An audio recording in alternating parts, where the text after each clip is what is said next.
Aloha, this is Samal Guy in Hawaii with the key to maximizing fame through aerostars, which is what winning the game is all about. Humankind awards an aerostar each time we achieve a specific milestone for any of the 7 affinities, with each of those stars also earning fame. Construct so many districts, accumulate so much influence, defeat so many units, research so many texts, etc., get a star. 7 stars, and we can progress to the next era.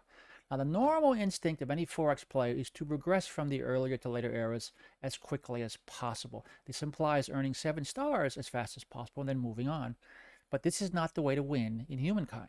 Again, winning the game means having the highest fame score when the game ends. And the game can end after a set number of turns or when someone researches all the contemporary era texts or lands on Mars, conquers or vassalizes all other players, or when the planet becomes so polluted it can't sustain life. When any of these occur, the game ends and the player with the highest fame score wins. And while building wonders, being the first to research certain texts and make certain discoveries also earns fame, the most consistent way to amass a lot of fame is to collect multiple aerostars in targeted single affinities. Okay, we do not just take whatever stars the game gives us. We do not want to grab 1 star from each affinity and then move on to the next era. This is because the first aerostar in any affinity gains the least fame, 150 points or less for stars that match our current cultural affinity, 100 or less for the other 6 affinities. The second star, however, earns 100 more fame on top of whatever the base is at that moment, and the third earns 100 more on top of that. Okay, I mentioned the base because after certain events that occur early in each era, the fame bonus for all subsequent stars in all affinities drops by 1.5 each turn, at least on normal speed. Now, I'm not sure of all the triggers, but you can see the drop in the bonus scores. Technically, we get more fame the faster we accumulate stars, but that drop over time does not change the fact that a second and third star in the same affinity earns vastly more than the first. Progressing to the next era without earning a second or third star, however, resets all the era star progress. Okay, we start out each era needing to earn a single star in any affinity first before getting the second and third star bonuses. More on that in a bit though. So targeting specific affinities is key. And it doesn't have to be our Civ's current affinity. Yes, that affinity nets us 50 extra fame per star, but sometimes those stars are the hardest to earn. Just go for whichever affinities are easiest to achieve given our current situation. If we can build districts like they're going out of style, we do that. If we're already in super growth mode, even if we're not an agrarian society at the time, we go for population. Okay, I played several games where the militarist stars dropped very quickly because an opponent insisted on declaring war, and I was able to win battles and defeat a lot of units in the process. So a second star is great. A third is even better. That's the key. Now, getting that second or third star, however, often means doing something counterintuitive, namely not progressing to the next era as soon as we earn a 7th star. Choosing to delay progressing depends on the current state of the game, where we are with respect to our opponents, and how much longer it may take to earn those additional stars. It means weighing the cost of not progressing right now against additional fame. Okay, and what are those possible costs? Well, if we delay progressing to the next era, that may limit our choice of cultures, assuming we want to choose a new one.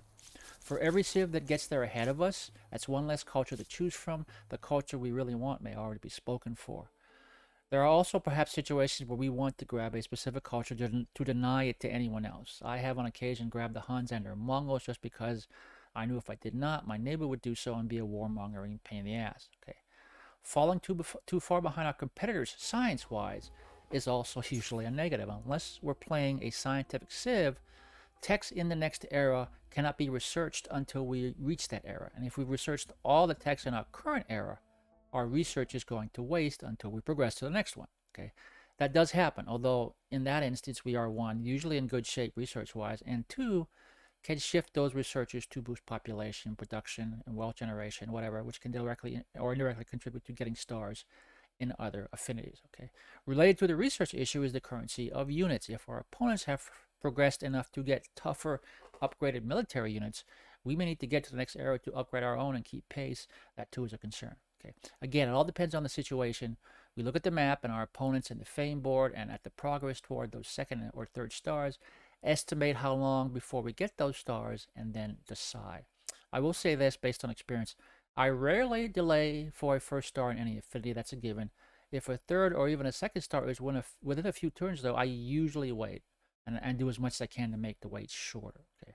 There are also a few other somewhat hidden benefits to waiting for second or third stars.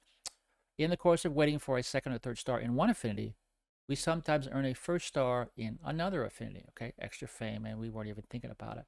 The game also tracks our progress in each affinity after each star to include a third and adjust the goals in the next era up or down appropriately.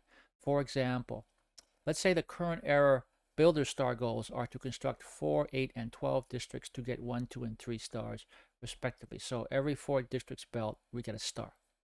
The goals in the next era may then start out 17, 22, and 27, or every 5, and we get a star.